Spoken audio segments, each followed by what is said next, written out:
Boker Tov, good morning. We continue with our 3-minute daily dose of Torah, looking this week at Parshat Vayeshev, and specifically at the beginning of chapter 38.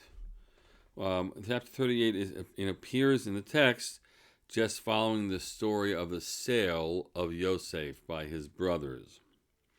And chapter 38 begins, Vayehi ba'etahi, and it was at that time. Vayered Yehudah me'et achav, Yehudah descended from his brothers, Vayet ad ish adulami ishmo chira, and he turned up until the person, a certain man, an Adulamite man, and his name was Chira, and he marries a Canaanite woman named Shua, and he took her, and he had relations with her, and had children, the first being Er, the second being Onan, and a third child, Shelah. And we know about the death of the first two, the illicit relationship he has with Tamar, and then eventually born to him is Peretz. Peretz.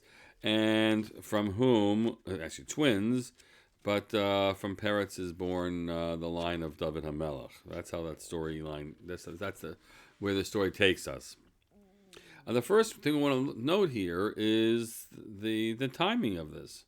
The Ibn Ezra says it just can't be here. It doesn't make it. It's not possible because it had to have happened earlier in time, before the sale of Yosef, he suggests. I'm forced into this, he says. I'm compelled, because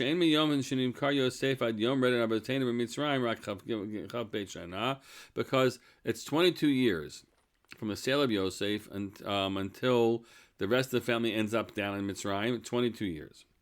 And when you have to work on the math here, you have these children being born, and then being of age, and then sexually, and then they marry Tamar, and they don't, and the story that goes on there, and then eventually he ends up marrying Tamar, and then he has the child Peretz, and Peretz was already apparently a father by the time we go down to Mitzrayim, okay?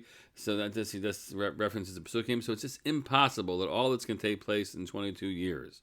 So says the Ibn Ezra, this doesn't happen now. Now the Chizkuni has pushes to offer, the possibility that, well, you can, in those days, people could have children when they were much younger than even 12 years old, but otherwise you're really stuck to with this position of the Ibn Ezra.